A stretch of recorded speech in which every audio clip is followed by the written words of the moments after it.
Hey, I'm Tyler with Reviewed.com, and right now we're going to be testing 4 popular mini fridges. And we're going to do that by first testing capacity, then we're going to test whether or not it can cool a can to an enjoyable temperature, and then we're going to do a long-term temperature performance test.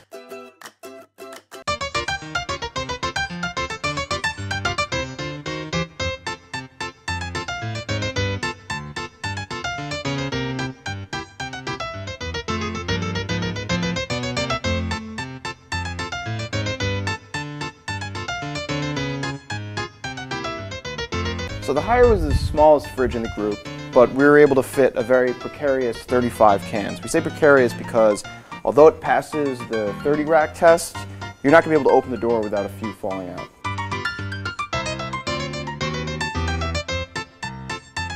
So this is the Frigidaire, and we were able to fit 63 cans. You might be thinking, well, there's some more space down there at the bottom. We thought that too, hence these 6 cans up here, but when we put them in there, we weren't able to close the door the entire way.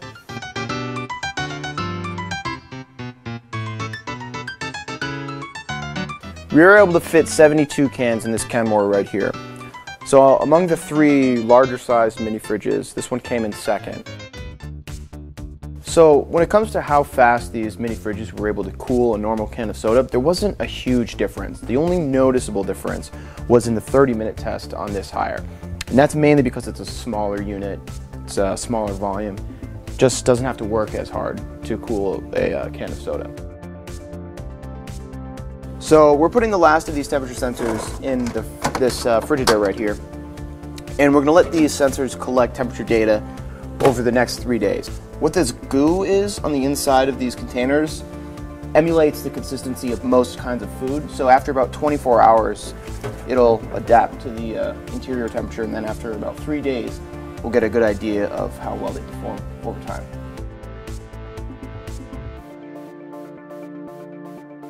On the whole, a mini fridge is not going to give you top-notch performance. There's just no way around it. You're not going to get a little tiny mini fridge for a dorm that's going to function as well as a full-sized $1,000 model.